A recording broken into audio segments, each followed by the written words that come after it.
Welcome. Today, we are looking at terms of trade and Incoterms. This is a key topic in your commerce exams for SS3. Pay close attention. Let us begin. First, let me explain the meaning of terms of trade.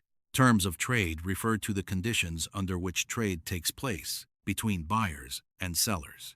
In domestic trade, terms of trade include price, quantity, delivery date, and payment terms. In foreign trade, terms of trade are more complex. They include who pays for transport, who bears the risk, who arranges insurance, and who handles customs clearance. To standardize these conditions, the International Chamber of Commerce created Incoterms. Incoterms are international commercial terms. They define the responsibilities of buyers and sellers in international trade. Incoterms are updated periodically. The latest version is Incoterms 2020. Using Incoterms reduces misunderstandings. Both parties know exactly what they are responsible for. This prevents disputes. Now, let me explain the importance of Incoterms. Incoterms are very important for several reasons. First, they clearly define who pays for what. The seller knows what costs they must cover. The buyer knows what costs they must cover. Second, they define when risk transfers from the seller to the buyer. If goods are damaged in transit, the responsible party is clear. Third, they define who arranges transport and insurance. The seller or buyer may be responsible. Fourth, they define who handles customs clearance. The seller may handle export clearance. The buyer may handle import clearance. Fifth, they reduce misunderstandings. Both parties use the same terms. There is no confusion about what is agreed. Sixth, they prevent disputes. If something goes wrong, the Incoterm tells who is responsible. Seventh, they are recognized worldwide. Incoterms are used in most international trade contracts. Now let me explain the classification of Incoterms. Incoterms are divided into two main categories. Incoterms for any mode of transport. Incoterms for sea and inland waterway transport only. The Incoterms for any mode of transport are EXW, FCA, CPT, CIP, DAP, DPU, and DDP. EXW means X works. The seller makes the goods available at their premises. The buyer is responsible for all costs and risks from that point. The buyer loads the goods, transports them, exports them, imports them, and delivers them to their final destination. EXW gives the seller the least responsibility. It gives the buyer the most responsibility. FCA means free carrier. The seller delivers the goods to a named place. The place could be a port, airport, or warehouse. The seller loads the goods if the place is their premises. The buyer arranges main transport. Risk transfers when the goods are delivered to the carrier. CPT means carriage paid to. The seller pays for transport to the named destination. The seller is responsible for export clearance. Risk transfers when the goods are delivered to the first carrier. The buyer bears the risk during main transport. CIP means carriage and insurance paid to. The seller pays for transport and insurance to the named destination. The seller is responsible for export clearance.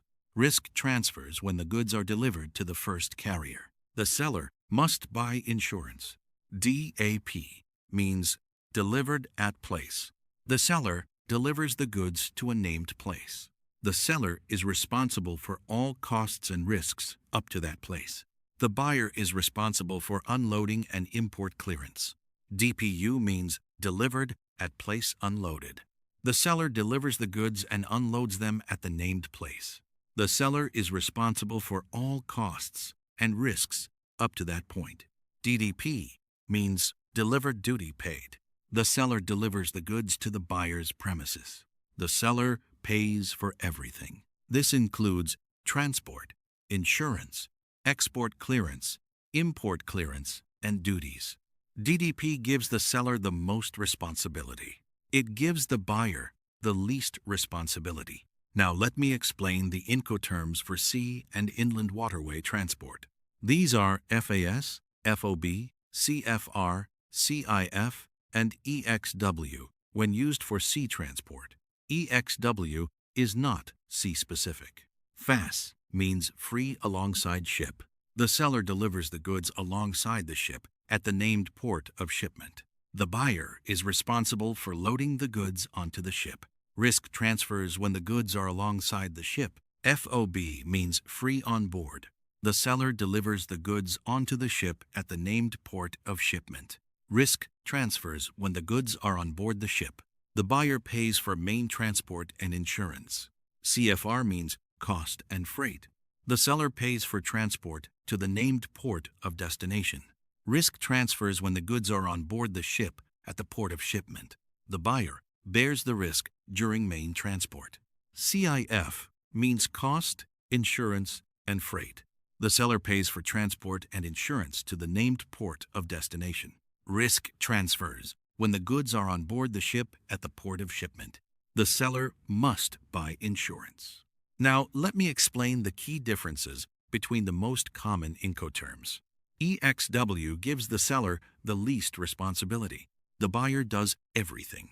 DDP gives the seller the most responsibility. The seller does everything. FOB and CIF are very common. Under FOB, the buyer pays for main transport and insurance. Under CIF, the seller pays for main transport and insurance. Under FOB, risk transfers when goods are on board.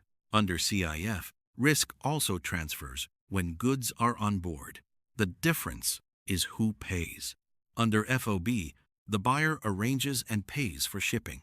Under CIF, the seller arranges and pays for shipping. Under FOB, the buyer arranges insurance. Under CIF, the seller arranges insurance. Under CFR, the seller pays for transport. The buyer pays for insurance. Risk transfers at the same point as FOB and CIF. Now let me explain how to choose the right Incoterm. Several factors influence which Incoterm to use. The bargaining power of the buyer and seller matters. A powerful seller may insist on EXW. A powerful buyer may insist on DDP. The nature of the goods matters. Perishable goods may need faster transport. High-value goods may need insurance. The buyer may prefer CIF to ensure insurance. The seller's expertise matters. A seller experienced in international shipping may prefer FOB or CIF. A seller with no export experience may prefer EXW. The buyer's expertise matters. A buyer experienced in import clearance may prefer EXW or FOB.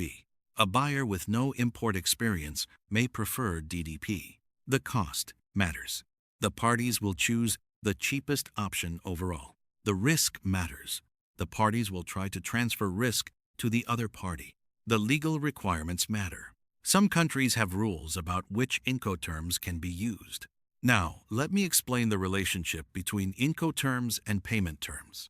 Incoterms define physical delivery and risk transfer. Payment terms define when money is exchanged.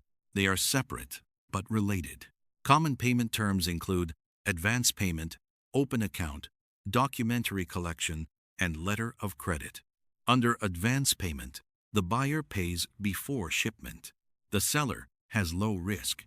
The buyer has high risk. Under open account, the seller ships first. The buyer pays later. The seller has high risk. The buyer has low risk. Under a letter of credit, a bank guarantees payment. This is safer for both parties. The choice of Incoterm affects which payment terms are appropriate. For a new buyer, the seller may require a letter of credit and CIF. For a trusted buyer, the seller may accept open account and EXW. A common exam question asks you to define Incoterms and state their importance. Here is a sample answer. Incoterms are international commercial terms that define the responsibilities of buyers and sellers in international trade. They are important because they define who pays for what, when risk transfers, who arranges transport and insurance, who handles customs clearance, and they reduce misunderstandings and prevent disputes. Incoterms are recognized worldwide and are used in most international trade contracts. Another exam question asks you to explain the different Incoterms. Here is your answer. Incoterms are divided into those for any mode of transport and those for sea and inland waterway transport only. For any mode, EXW, X-Works, FCA, Free Carrier, CPT, Carriage Paid To, CIP, Carriage and Insurance Paid To, DAP, Delivered at Place, DPU, Delivered at Place Unloaded, and DDP, Delivered Duty Paid. For sea, FAS, Free Alongside Ship, FOB, Free On Board, CFR, Cost and Freight, and CIF, Cost, Insurance, and Freight. EXW gives the seller the least responsibility. DDP gives the seller the most responsibility.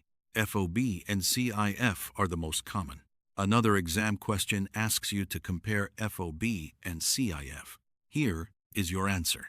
Under FOB, the buyer pays for main transport and insurance. Under CIF, the seller pays for main transport and insurance. Under both, risk transfers when the goods are on board the ship at the port of shipment.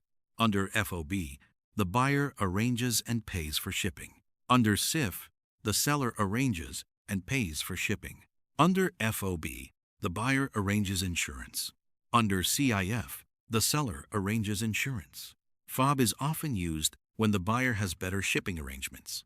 CIF is often used when the seller has better shipping arrangements. Let me give you a quick summary. Terms of trade define the conditions of a transaction. Incoterms are standardized terms for international trade. They define who pays, who bears risk, who arranges transport and insurance, and who handles customs clearance. Incoterms for any mode include EXW, FCA, CPT, CIP, DAP, DPU, and DDP. Incoterms for sea include FAS, FOB, CFR, and CIF. EXW gives seller least responsibility.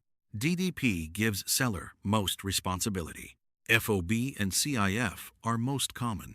The choice of Incoterm depends on bargaining power, nature of goods, expertise, cost, risk, and legal requirements. Keep reviewing, keep practicing. See you in the next topic.